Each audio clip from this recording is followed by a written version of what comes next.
Hi everyone, welcome to another episode of No Such Thing as a Fish. This is another live show which was recorded at the Soho Theatre in London. And who is our special guest today?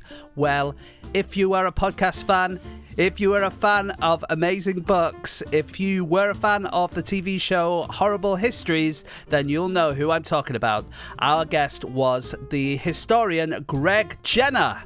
So, like I say, Greg first came to prominence, I suppose, as the historical consultant on Horrible Histories, but he has since become a nerdy superstar in his own right, thanks to his podcast, You're Dead to Me, which you definitely, if you haven't, I'm sure you've heard it, but if you haven't heard it, you definitely should check that out. But he also has written lots of books, the latest of which are called Ask a Historian and Dead Famous and Unexpected History of Celebrity. And the very exciting thing about those, if you are super quick off the blocks, is that at the moment they are both 99p on ebook for the rest of September. He also has an illustrated kids book called You Are History, and that is out in hardback and audiobook as well. Look, just go to the place where you buy your books, ebooks and audiobooks and search for Greg Jenner and you will not be disappointed. And I hope you will also not be disappointed with this week's podcast, so let's just get on with it. On with the podcast.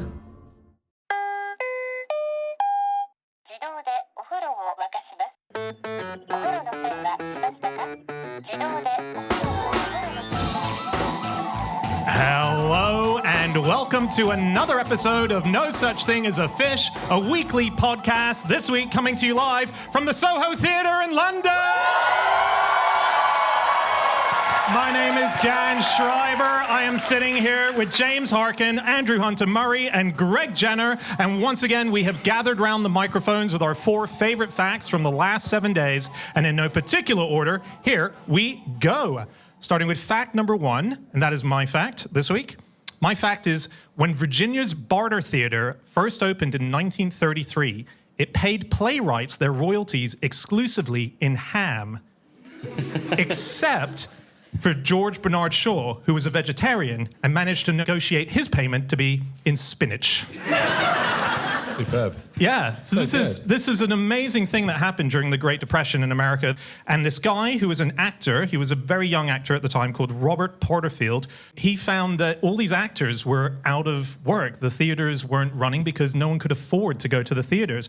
But then he also noticed that there were a lot of farmers who had a lot of produce that they weren't able to shift. So he thought, what if I set up a bartering theater whereby you could trade ham for Hamlet? That would be the system, right? Good. So you could come in and you could then give, any kind of produce that you wanted, and that would get you a ticket. And the bartering system worked very much like how bartering does. You negotiate as you're doing it. More like bardering. Oh. Oh, very good, very good. It was good, yeah. Yeah, so it would be... it was good, Andy. Don't let everyone tell you differently. Yeah, so the system, yeah, go on, yeah. Well, no, it's the stories are great because people have written about how this, a lot of these playwrights. So when George Bernard Shaw was first asked, he said, I'm not really into it. And then Pygmalion came out and he said, okay. Oh, yes. Pygmalion. Should have been Spinachmalion. Should have been, yeah. So all the stories that he collected over the years, people got interviews out of him, and it's really fun. So there would be examples of, say, a farmer who would bring his cow to the theatre, and he'd say, how much milk to get in to see the play? And they would tell him, and then he'd go to the side and milk the cow to the amount that they said, hand over the bucket, and then he would start to go in. And in the anecdote, his wife was with him, and they said, you're not going to get your wife to come in as well? And he said, she can milk her own ticket. I was wondering how they did change at the theatre, because I thought you were saying... That, so you hand in your ham and you get a little bit of bacon back. Well, yeah, kind of. I mean, you could have a pig which was worth 10 tickets. Wow. So I think if you traded a whole pig, maybe you got like a season pass. Yeah. That kind of thing. But they accepted all sorts. It wasn't just farm produce. They accepted toothpaste, snakes, and underwear as well. Which is good if you don't have a pig, so you can, yeah. Was the toothpaste for the snakes? Do they have teeth? They have teeth, right? They've got fangs? They got fangs, man. Can you brush a snake's teeth? Sorry, I derailed the podcast, haven't I? You can milk a snake's teeth, can't Hello. you? Great point. One ticket. There was all sorts of weird, like there was a boy who said that he had some jam or some kind of substance in a jar, turned out to be mud, so people were trying to counterfeit their way in there as well. There was someone who did brig a pig, saying, I'll pay with my pig, but then the pig got loose and all the actors had to chase their money down the street. And weirdly, there was a jail that was directly underneath the Barter Theatre. So while they were doing the plays, there was always this slight concern that one of the jailmates would break free and sort of come onto stage and murder everyone. So there was added conflict, you know. Yeah, it sounds like it was an amazing place. And one of the things was a guy came in, he was a mountaineer, and he said, I don't have any food, but I make coffins. Do you all want a coffin? And they said, no, we're fine. He said, well, I make canes as well. And he made so many canes that apparently every major actor in Broadway was seen walking around with one of these canes because he just kept making them and kept going to more and more shows. And that's cool. Yeah. I mean, to me, I know I am an ex-accountant, but it does sound like a massive tax dodge. Oh, yeah. Like, bartering is all well and good as long as you pay the tax on the actual amount of the thing that you're bartering with. So how much tax? One slice of bacon? Well, 20% of your pig or whatever.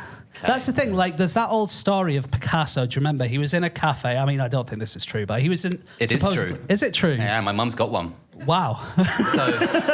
Picasso, I think I know where you're going with it. Yeah. Picasso used to buy his meals by doing a tiny little doodle because it'd be worth more than the meal. Oh. He did thousands. They're now valueless. Really? Is that what Gary Lineker has been doing in all Indian restaurants? Curry all houses. Indian restaurants in the UK have a signed photo of Gary Lineker. Yeah. Like everyone, and you can see like, as young Gary was here. Oh, Gary was here quite recently. Like, that's what he's doing. I imagine that is what he's doing. That probably is what he's doing. He's probably getting free food. Well, I don't want to besmirch Gary Lineker. I'll have a go. I don't mind. We don't know. The thing is, though, with Picasso, right? So the story goes, one of the story goes that he did this doodle, and they said, well, Mr. Picasso, will you sign it? And he said, well, I want to pay for lunch. I don't want to pay for the entire establishment. Right? That's the story. But the thing is... What a wanker. That's like a...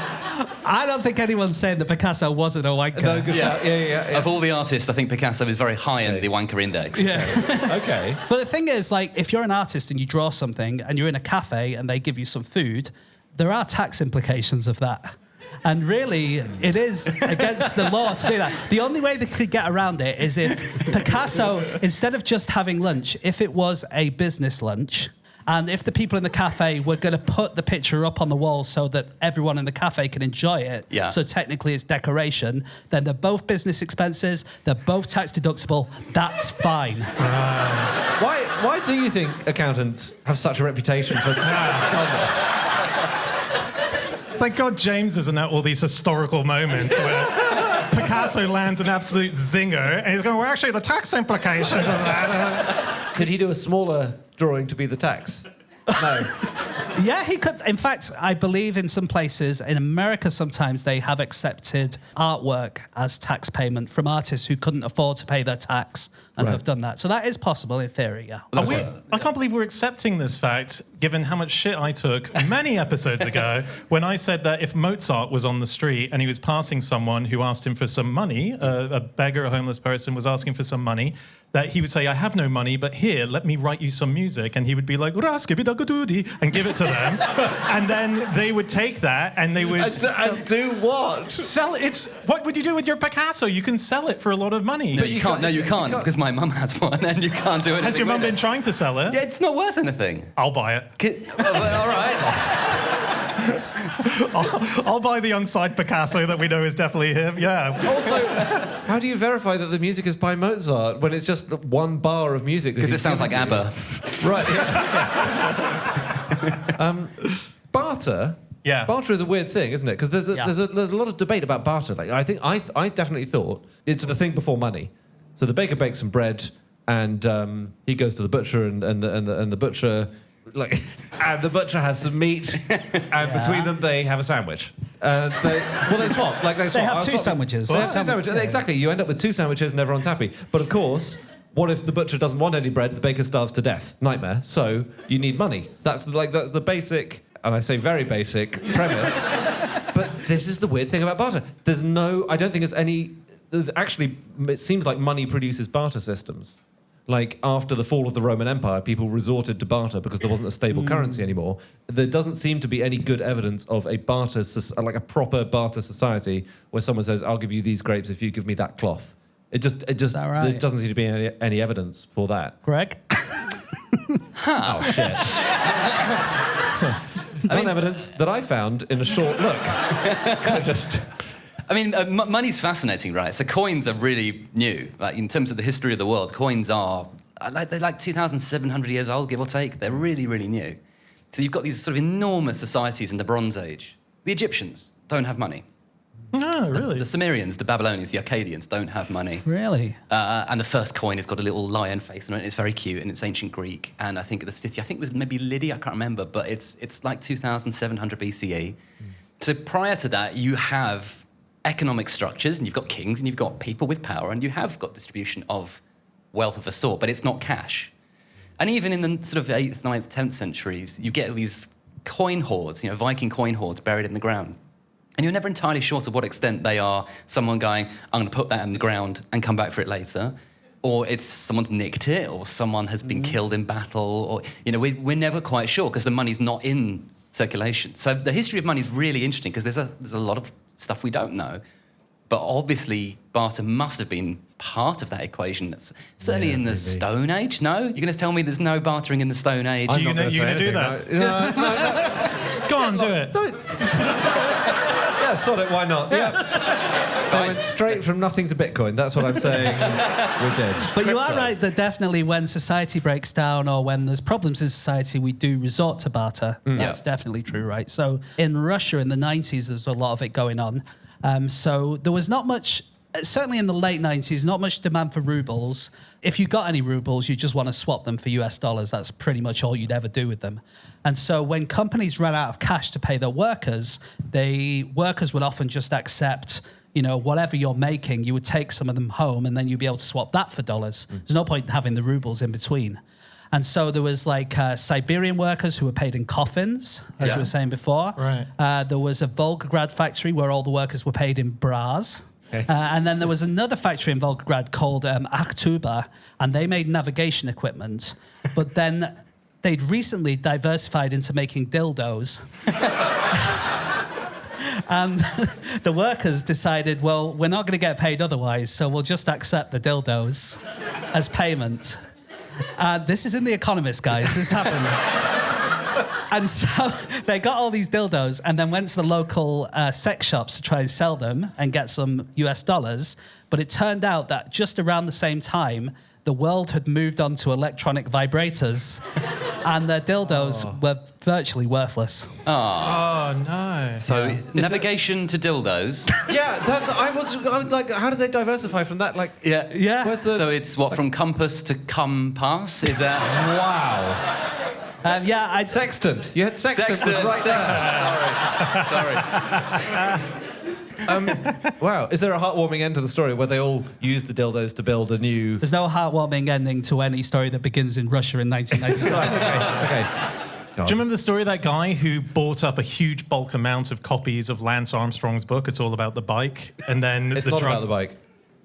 Did he do 2 books? Did he? No. Your one's... It's not about the bike. It's not about the bike. Which turned out to be... It's about the drugs, yeah. And this guy suddenly had a warehouse full of these books and no one was buying them because this guy was an untouched celebrity. Did you buy them before? Yeah. It was just before. It's like, did the deal and suddenly news headline, Lance Armstrong. That's bad luck, isn't it? Wow. It's so bad. So was he sort of bulk ordering them in the hope of then selling them and I think they were remaindered and he thought, Gotcha, I'll buy them and I can do a trade of them somehow. Here's a place that does have barter. This is good. Zoos operate a barter system with each other, even today, because you need a permit to buy and sell endangered animals. But in America, zoos are allowed to barter their creatures. Yeah. So in 2014, there was an aquarium in Boston that needed some fish, and North Carolina's aquarium had some of those fish. And North Carolina wanted jellyfish and snipefish in exchange for the fish that they were going to give to Boston. But the Boston people didn't have snipefish. So Boston had to... Is this a riddle? Hang on, Greg, hang on. So they had to get some Japanese snipefish, swap them for some lumpfish that they did have in Boston. Then they sent North Carolina those... But they can't be on the craft at the same time as a fox. Yeah. And the fox is in a submarine. Yeah. And That's it. Everyone's in the... The zookeeper was the mother. That's it. That's really cool. And it's because in the olden days, if you had a zoo, you just send someone off and say, I'd like 2 pandas, please. Yeah. And they'd be an explorer and they just go and get you 2 pandas, but you can't really do that anymore. No. There was one... Because of Brexit. There was one aquarium that swapped 800 mackerel for a dozen puffins. Does that feel like a good deal for you? I'd love a dozen puffins. Yeah? I feel like a dozen puffins is exactly the right number of puffins. I feel like that's a bank job. It's like Ocean's 11, but puffins. I genuinely think if your mother put up that Picasso, right. you could trade that for 11 puffins. The Picasso is a dove of peace. Oh. So we could swap a dove of peace for 12 puffins, and then I could hit a bank and take on a casino. Sorry, I don't know. Are you also... are you the 13th puffin in the costume? I'm George Clooney puffin. Yeah, nice. And then we'll have Brad Pitt puffin, Matt Damon puffin, and other puffins. I've forgotten who else is in the film. Jet Li, is he in the film? It's in one of them. Sorry, how did your mum come by this picture, the Picasso? Did you buy it, or... No, she was gifted it, I think, because it's not value, and it's not enough value to be worth anything. So it's a gift you give someone in return for like, oh, thanks, that was really nice. Here's a Picasso. James, are there any tax implications to Greg's mum receiving this priceless work of... Yeah. If she got them as part of her job, yes, there would be. All right, she's a French teacher. Where do we stand on that? Je ne sais pas.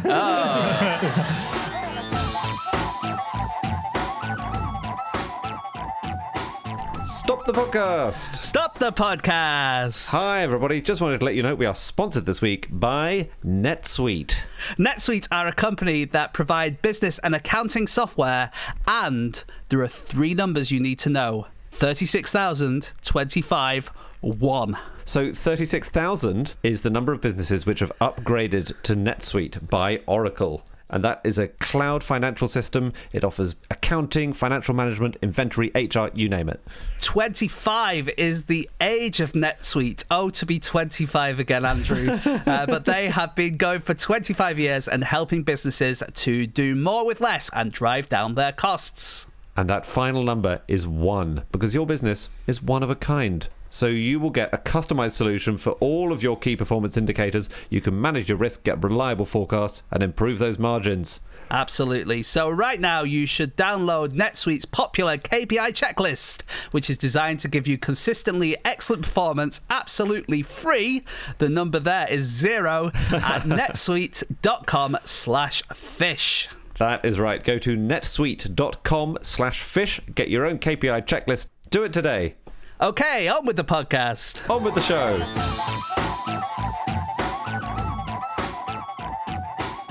Okay, it is time for fact number 2, and that is Greg.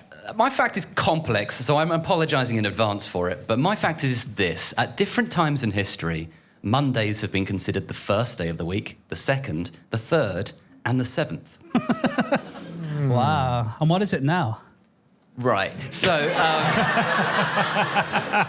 we've got 6 hours, yeah? Yeah. Now it's officially, internationally, it's the first day of the week. Okay. The International Standards Committee, or whatever they're called, Because I was always taught at school that it's Sunday is the first day of the week. Yeah. So in the religious Christian calendar, Monday's the second day of the week now. It used to be the third day of the week because in the Jewish calendar it was the third day. Sabbath, Saturday, Sunday, and then Monday became the third.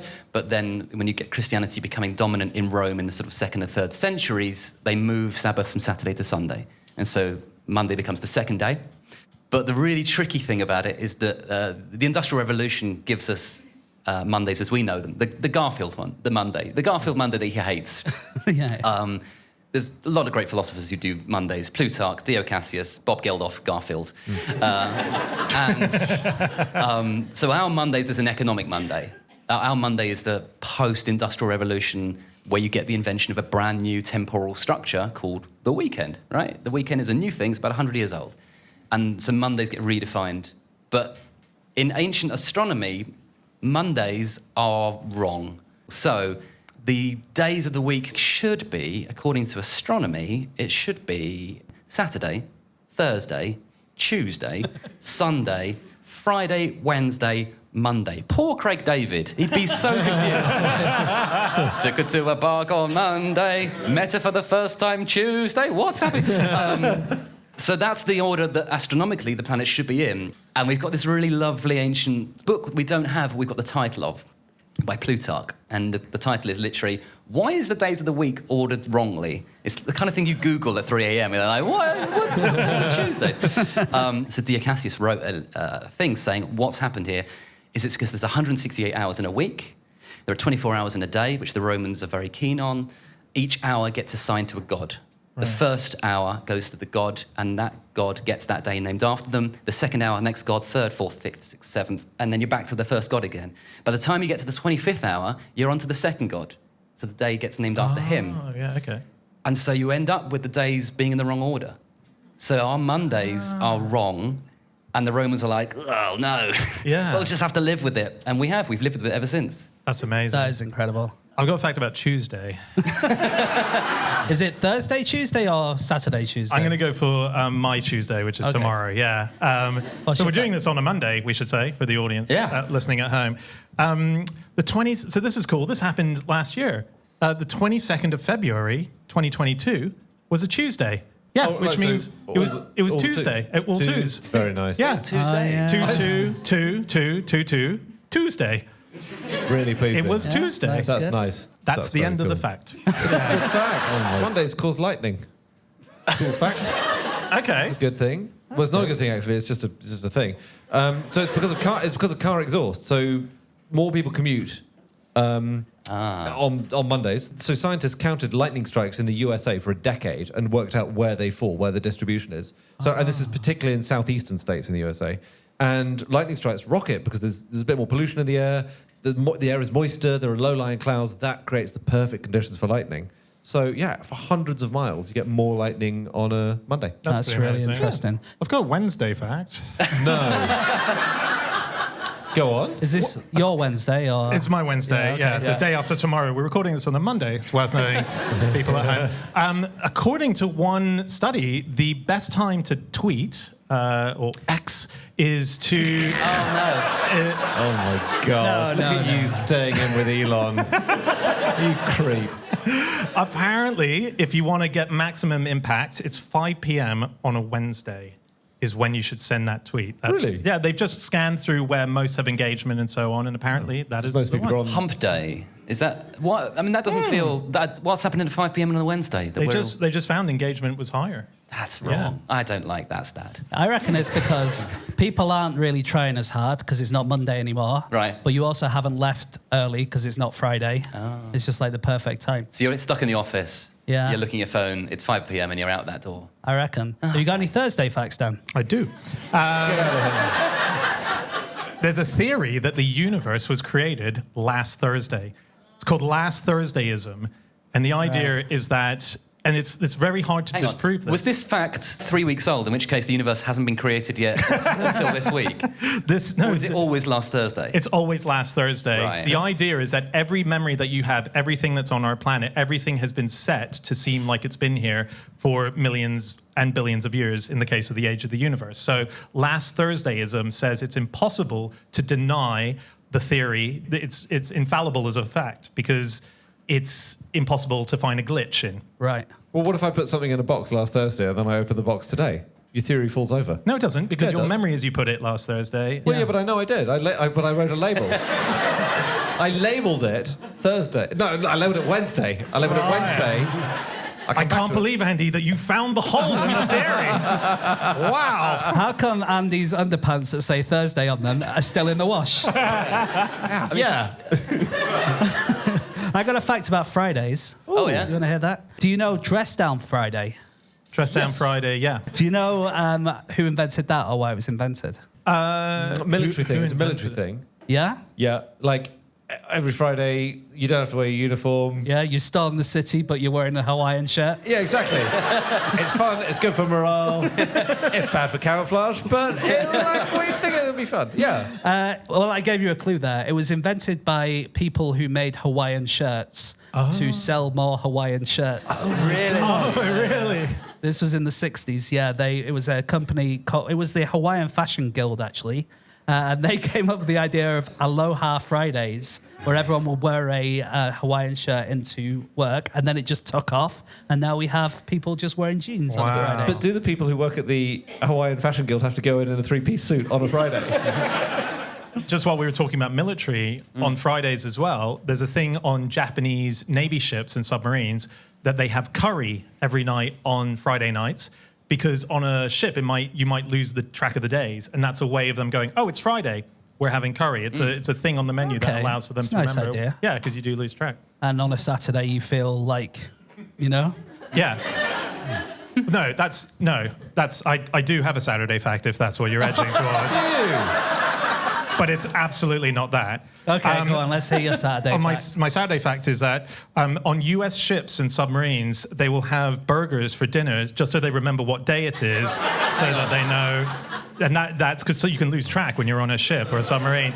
They will have burgers, and they're like, Saturday. Yeah, I feel like I'm losing track now. Yeah. Mondays. This is a study from 2006. But Mondays, most of us apparently are tired and depressed on a Monday. And work that it requires emotional involvement or flair should be avoided. Or flair? I'm afraid so. Oh, wow. It's best to be alone. Our lines of communication mentally are largely closed, and communication with each other is also poorer on a Monday. So that's why we did this gig on a Monday, was it? And I think maybe we're proving it. Yeah. Very quickly, because I just thought something remembered. Fridays are obviously it's Freya. So these are the Germanic gods, right? So Saturday, Saturn, is the only one of the days of the week that's named after a Roman god. All the others are Moon Day, Sunday, and then Germanic gods. Who's Freya? Freya, she's Anglo-Saxon and Norse goddess. Yeah. Very powerful, very cool. Thursday's Thor, or Thunor. Wednesday's Woden. But the Romans called Venus the planet, not Venus. They called it Lucifer. Just suddenly it occurred to me. And the Greeks called it Phosphorus, light giver. So it suddenly reminded me that Friday is named after Venus, Aphrodite, but they didn't call the planet Venus. They called it Lucifer. So they would see Lucifer in the sky and go, there he is. Oh, that's great. It's quite a scary name. Cool. Although they didn't call it Lucifer, they'd call it Lucifer. Latin. Lucifer. That's awesome. Go on, Dan, tell us your Sunday fact. So, on Sundays, in order for US Navy ships and submarines to know what day it is, they have steak. Because you can lose track of time when you're on ship. So they will have steak on a Sunday, and they're like, it's a Sunday. We're recording this on a Monday, by the way. We're going to have to move on to our next fact in one sec. Should we go for it? Or? I can give you a quick Sunday fact. Yeah. Obviously, Sunday trading was a thing. There were certain things you're allowed to sell on Sunday, certain things you weren't. And so if you're a shopkeeper, you're allowed to sell food for horses because they were a working animal, but you weren't allowed to sell food for dogs because it was a pet, often. This is in Hansard in 1968. They were discussing this. And apparently the reason that they wanted to change the rules is because it was such nonsense that a man could go into a shop and say, I have a pony who only eats dog biscuits. Can I have some dog biscuits for my pony? And they had to give him the biscuits. And that's when they thought maybe we need to change our rules a little bit. That's so good. That's amazing.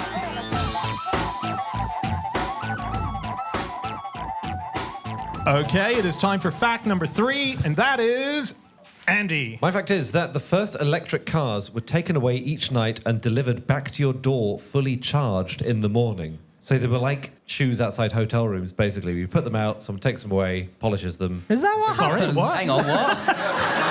I'll tell you what, we stay at travel lodges when we go on tour. Where are you staying? Yeah, what are you talking about? That's a thing, and I feel like I've immediately distracted from the main point of the... But that does happen in hotels. You put your shoes outside the room and then they... Like, if you want them polished, you don't have to... What? Do you leave a note on them, say, No! please? Oh, okay. It's read, it's understood. Is it? You don't need to leave a note. I feel like the hotels where I stay in, they would just get stolen. Well, Just by round of cheers, has anyone heard of that in here? Okay, a few people. but Who here not as hasn't many, heard not of as it? Not enough for... Okay. There we Can go. I retake my fact? Yeah. The fact was fine, it was the follow-up. First electric cars were taken away each night and delivered to your door, fully charged for the morning. A unique occurrence.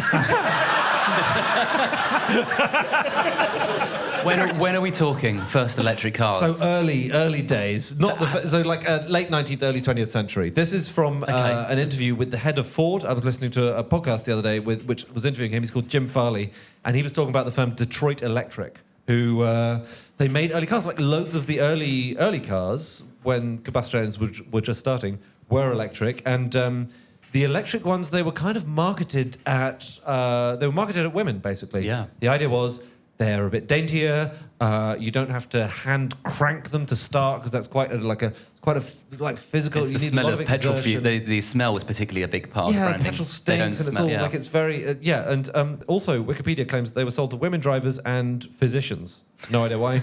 Well, I think the idea was if you needed to go and save someone's life really quickly because they were sick, you wouldn't have to do all the cranking. You just go straight away. That's good. Okay, that tracks then. Yeah. And they had this system with the doors where they didn't have the charging capacity in your home, obviously, because most houses weren't even on the electric at that point.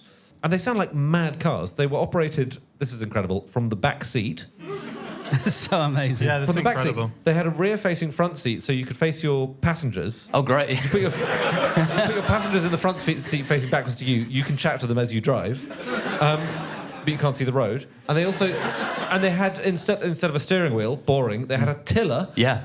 Because that was nice and calm. It was like having a lovely sailboat or something. What's a tiller? Like a rudder, basically. On the back of a boat. Yeah. So it's left to go right to go left. Wow. I know. Didn't So you have to do it backwards from the back seat of the car, unable to see the road ahead of you. Yeah. So weird that The it didn't tiller catch thing on. is amazing. So Benz invented the steering wheel in the 1890s. Ben's and Jerry's, yeah. Benz and Jerry's, yeah.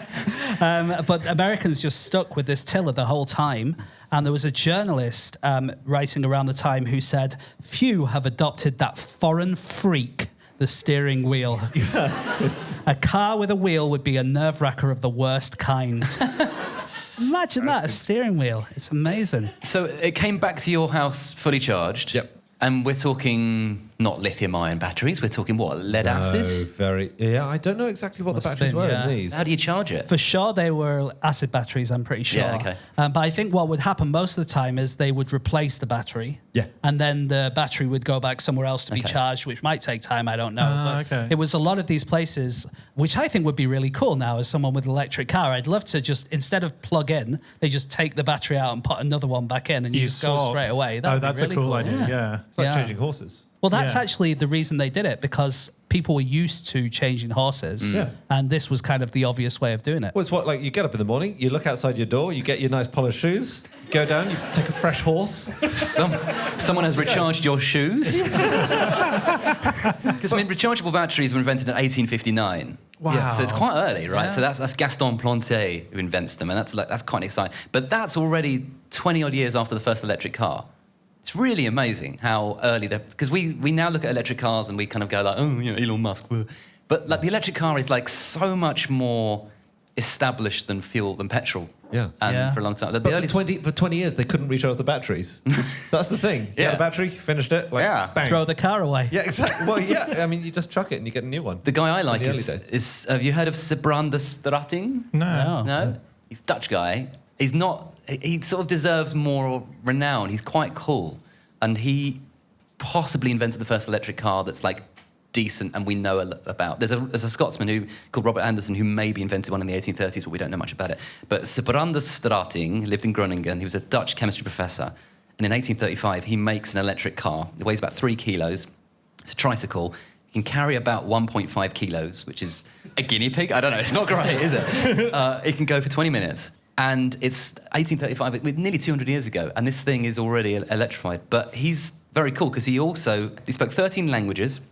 Whoa. He built early electric light bulbs 50 years before Edison. He fought a pandemic.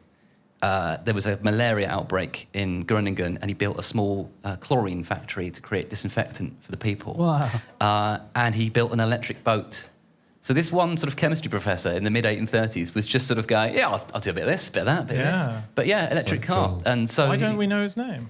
I think he's sort of been slightly forgotten. And I discovered a PhD thesis by a Dutch historian who's been trying to, like, just get back to the basics because it's really fascinating. I've got a picture of the car here. Like you can't. Perfect for a podcast. Sorry, but like it's. God, that is an unbelievable picture.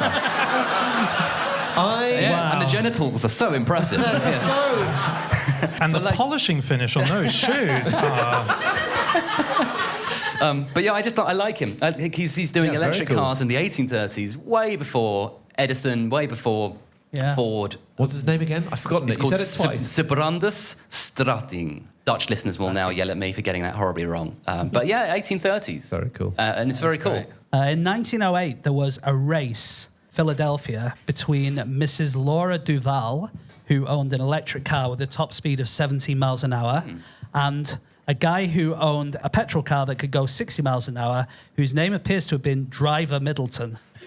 So his first name was Driver. I don't understand that really, but it was in the papers. This is true. Okay. And they decided to have a race through the city to see who would be the fastest, see if electric cars were better than petrol cars. And the slight twist in kind of a Top Gear style is they had to stop at a few shops and do a few things on the way through the city. And the woman who had the electric car, she won by 10 minutes. And the reason being that she didn't have to crank it. Oh. And the thing is, like, you couldn't really go much faster than 20 miles an hour in the cities in the time because there was so much other traffic in the roads and people in the roads and stuff. And so really that was the fastest you could go, even if you had a 60 mile an hour car. And so the lack of cranking meant it was a much better. Lack of cranking. That feels like that's a life lesson there. So that's the reason that electric cars didn't win the race against petrol cars is because people stopped having to crank their cars into life. So they invented a thing called the electric starter, which meant you no longer had to crank the car. Electricity meant that the electric car failed. Oh, no. Dramatic irony. Yes. I mean, dramatic irony up the wazoo. That's insane. Yeah. And there was another thing, the muffler. The muffler was invented, which made petrol cars quieter. Yeah. Oh, because, that was a big issue, right? And they got cheaper and cheaper. But it's also the discovery of oil, right? The discovery of oil was a minor third element, which hugely revolutionised. Because, I mean, Edison is talking to Ford, I think. They're having conversations about whether to go big and produce electric cars en masse. Because at this point, so London got electric tube trains 1890, it got electric trams 1901, and it got electric buses called electrobuses in 1907, and they were powered by batteries. Yeah. So if you go on YouTube, there's footage of like Leicester Square or Piccadilly Circus in like 1908 or something. There are electric buses pootling around. Crazy. We were saying we did a show about suffragettes recently, but you do see these images where suffragettes are on electric scooters. Yeah. And I mean, it's basically London today. Popping a wheelie. Yeah, exactly. How they were getting to, throw bricks at Parliament and stuff via electric scooter, which is mad. And one of the big things, I guess, is that there was so much resistance, not only from members of the public who might not have thought that this was a useful thing, but by the rail workers as well, because trains were, everyone would be out of a job if suddenly these electric cars worked. So early cars were being hit by a whole group and whole industry because they just thought, no way, we don't want you. My favourite electric car from this era is called the Electrobat. Oh, yeah. 1894. I feel like Batman in an electric car, but like a really cute, pootling 15-mile-an-hour one. That's a Chris Nolan movie I want to see. In order to defeat fear, you must become fear, but only at 15 miles an hour. In America, this is in the 50s now, they used to do mass car blessings. If you got a car, you used to go to the church and have your car blessed just for, good karma, basically. I'm mixing my religions there, but yeah. Nice. Oh, shit! Oh, wow! You stealth punned yourself. Wow, that was cool. Care to come back into the room, Mr. Schreiber? I'm just doing my victory lap, Andy. I'm sorry. So you would take it to church and you would have it blessed by a priest. Could you drive? Is it like a drive-through? No, but they did have en masse. So you would en masse. Oh fuck! I am on fire. I feel like if I put my shoes on you, they're going to recharge. What pun's coming next? No one knows. I'm too nervous. What if I'm going to start trying to think of one and I should just say it? No. Stay in that state. I'll stay in the zone, yeah. Okay, so they would do mass blessings and so on, and it would be thousands. Yeah, pretty cool, hey.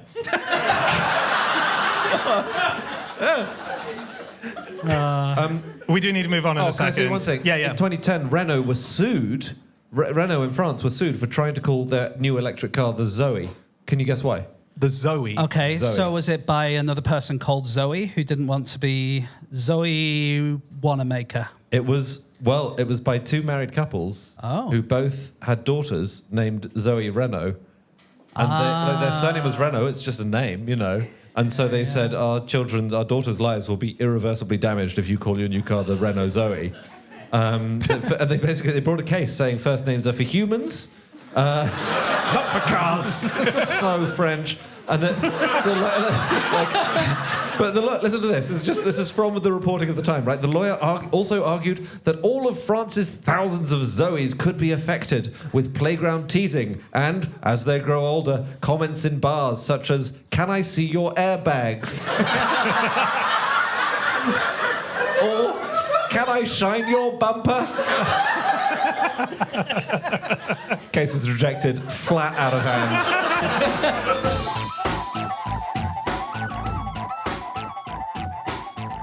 Stop the podcast. Stop the podcast. Hi, everyone. We'd like to let you know that this week we are sponsored by LinkedIn Talent Solutions. Yes. Now, LinkedIn Jobs, as they're also known, help people find people to hire for their business. And it's a high-stakes decision. You want to be certain that the people you're taking on are good, that they're nice, that they're fun, that they're good at the work. Good at the work, almost one of the most important things, I would say. But how do people know that you're hiring? If you have a baker's shop on the high street, you can't paint it purple so that anyone walking past knows that you're hiring that day. But on LinkedIn, you can add a purple hashtag hiring frame to your profile, and whenever anyone just wanders past your account, they will see that you're hiring. That's right. And you have simple tools. You have screening questions. Can you bake bread? Do you know what sourdough is? Have you ever seen a bun? That makes it easy to focus on candidates with the skills and experience. You can prioritize who you want to interview and then who you want to hire.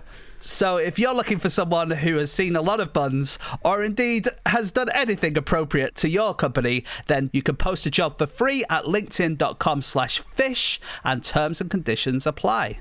Exactly. Go to linkedin.com/fish and post that job of yours for free. Okay, on with the podcast. On with the show. I do need to move us on to our final fact. Right. It is time for our final fact of the show, and that is James. Okay, my fact this week is that in 1908, the New York Times reported on a dog in France that was deliberately knocking children into the Seine before rescuing them and claiming a reward. So yeah, amazing. this is a thing that happened. It was in the New York Times that the headline was "Dog, a fake hero," and they said that he was doing it to win beefsteaks. And yeah, basically a child had fallen into the river, and he'd gone and saved the child, and they'd given him a big old steak, and he thought, well, I could do with a bit more of that. And sure enough, over the next few days, more and more children started falling in the Seine, and the same dog kept saving them. That's amazing. It's so good. Isn't it cool? That's incredible, isn't it? How long did the scam go before people went, hang on a second? It was only a few times. All right. Yeah, the newspaper article said it wasn't too long before the jig was up. So yeah, but actually, this isn't the first dog who's done this. No. I found an article in the Spectator from 1885 about a dog in Lake Ontario.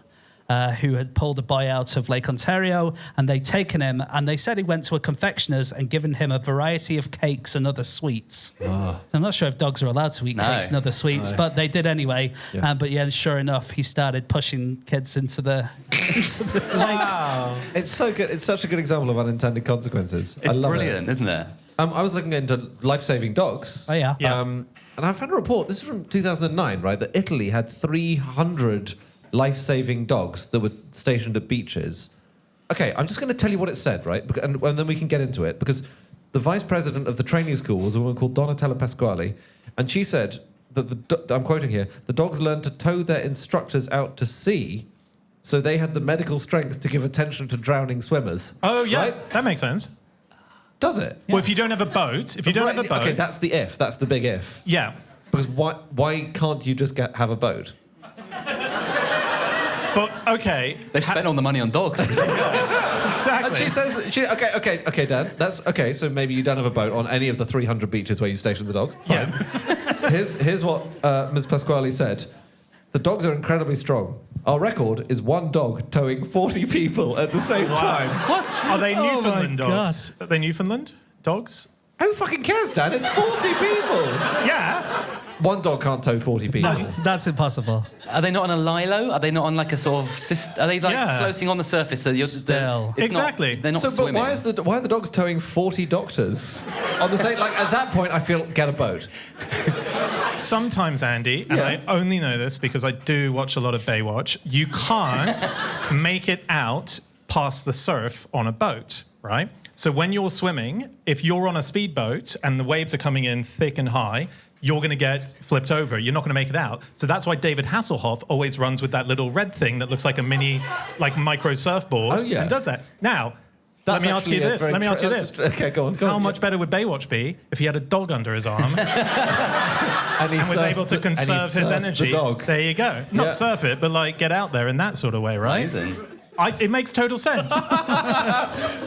Oh, well, you've put me back in my box, Dan. I thought that was an insane thing, a dog towing 40 people. But you've made me see it's a very reasonable... Well, no, because the reason I mentioned Newfoundland dogs is because a lot of rescue boats take Newfoundland dogs with them on it in order to... They're they? amazing at saving people. They're these big, fluffy life rafts, basically. They get into the water. You can lay on them like you're Kate Winslet on the door, and you can be saved, right? And there's a story. And Greg, I wanted to ask you about this. And actually, full disclosure, it's the only time I've ever asked a guest whether or not this is true. And you said no, but I'm going to ask you anyway. Apparently, Napoleon fell off a boat and a Newfoundland dog jumped in after him and saved him. No. So your answer is still the same as before the show, is what you're saying. I mean, there's a billion stories about Napoleon. Yeah. And, you can never ever rely on any of them. So right. yeah, maybe. Oh, I'm still upgraded to a maybe. I'm still taken by your vision of Titanic's closing scenes, Dan. Get off the dog! I've got some other hero dogs who might be villains, but not really. But Okay. they're not villains, but they might have stolen a bit of thunder from other dogs. So the most famous one is Balto. Have you ever heard of Balto? Balto, no. Balto. He was a hero dog, really famous, because he was part of a team of sled dogs, sort of 120 odd dogs and 20 mushers, 150 dogs I think it is, who saved a town in Alaska in 1925 called Nome. And they had a terrifying outbreak of a really horrible disease. I think it was diphtheria. They couldn't get the medicine to them because it was just frozen. The planes wouldn't get there. The ships wouldn't get there. And a team of kind of sled dog mushers, I guess, volunteered. And they had to take this medicine 670 miles in terrifying, the worst possible Alaskan weather you can think of. And it's called the Great Mercy Race for Nome. And Balto was the lead dog in the final leg and became like a Hollywood celebrity. They put a statue up in Central Park, became really famous. He was stuffed, put in a museum. And everyone was like, Balto was a crap dog. Really? Balto, the hero dog? He was never a good dog. There were other dogs. Really, that dog? And it sort of turns out maybe that the musher at the end, a guy called Gunnar Carson, he had been doing the second to last leg. And he got to the kind of way station and found the other guy who was meant to finish the run was asleep. And he says, oh, well, I didn't want to wake him up and delay. I thought we just had to get to Nome. And so I did the final leg on my own as well. So he did 2 legs with Balto as his lead dog. But there's a sort of controversy as to whether he stole this guy's thunder, stole the other dog's thunder, and the Balto, the kind of mediocre dog, and Carson, but basically nabbed the headlines and ended up as the hero of this enormous sort of relay race to save a town. Yeah. But there's a bit of a kind of controversy as to whether he maybe nicked that from someone else. And I guess they kind of don't care that much because it gets the story out there still, right? Yeah. And he's like the face of the story. So that's kind of the important part. I've got another villain that I found out as well, worth mentioning. Have you heard of the DC superhero called Dog Welder? No? No one's heard of Dog Welder? So Dog Welder, he was a villain, and what he used to do was weld people's dogs to their faces. That was his thing. And you can read a sort of bio on him. So powers and abilities, dog welding. Obsession, has a strong compulsion to weld dogs on people's faces. Equipment, welding equipment. Weapons, dogs, which he welds onto people's faces. And so this was a DC comic. Yeah. Yeah. Wasn't he part of a team? I think I remember vaguely. He was in a team, and one of the others in the team was the defenestrator who carried around a window to throw people through. So that was yeah. I think you're thinking, because he gets written out. I think you're thinking of Dog Welder 2, who was basically, there was a husband who one day goes to an antique shop. He's possessed by original Dog Welder's welding equipment, which happens to be in the shop, and then he immediately gets very obsessed with welding dogs and welds the family dog to his children's faces. His wife is furious. She divorces him. And so he's like struggling with it because he wants to get back with these kids. He's like, why am I welding dogs to people's faces? I don't understand what's going on. And then it turns out, and he turns into a good guy because he learns that actually there's a moment where the stars Sirius A and B are expanding, and if they touch, they'll explode and destroy Earth. And so wait a minute, the dog stars, and he realizes he's meant to weld them together. Amazing. So he punches some NASA astronauts in the face, steals their outfits, their astronaut suits, space suits, and flies beyond the moon to the Sirius stars, where he welds the stars back together, and he dies in the process. But so he turns good in the end, Dog Welder. It's a brilliant thing. When you weld a dog to a face, is it do you go dog face to human face? Do you do dog bum to human face? Do you do dog side? Is it like a human centipede? Human centipede.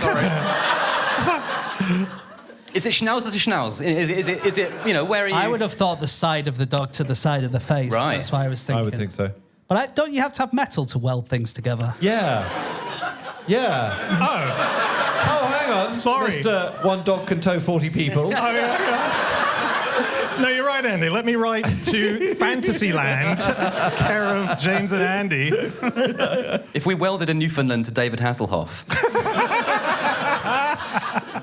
We must wrap up soon, but... Can I tell you one last thing? Yeah. In 2015, the Telegraph reported on a stray dog called Archie, who had been rescued. It was a really nice story and coached back to strength by a volunteer.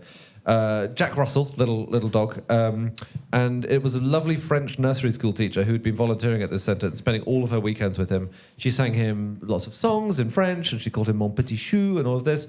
And as a result, Archie now only reacts to commands given in a French accent. And if you want Archie to do anything, you have to say "Zit," and he won't do anything else. Wackies. Yeah, exactly. I got a very, very quick story. No, go for it. We have a few more minutes. Okay, so about clever dogs. Yep. So The Spectator, which is where I told you about the second evil dog, they actually got a bit of a reputation in the 19th century for sort of clever dog stories. To such an extent that whenever any other newspaper would write about them, they say, oh, this is yet another Spectator dog. But they would always get people writing in with these stories, and they all said they were definitely true. So there was one person who said that they were in church, and there was a new priest, and the priest was saying a sermon, and it was going on forever and ever and ever, and there was a dog in there, and it got restless, and the dog knew that an altar boy would always go around with the plates to collect money just before the end of the church service.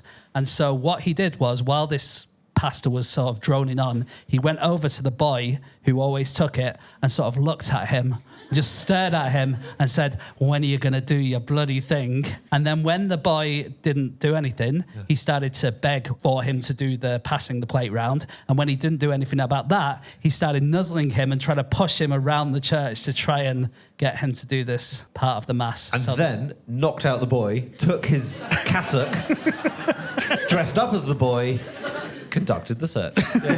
Sorry, not the search. What's it called? Like that. What's the free money thing at the end of church called? Free money? You're doing it wrong if it's free money. Not the, I want to say collection. The collection. I was about to say the tipping, which is not, Can I just ask, what is the tax implication of the free money?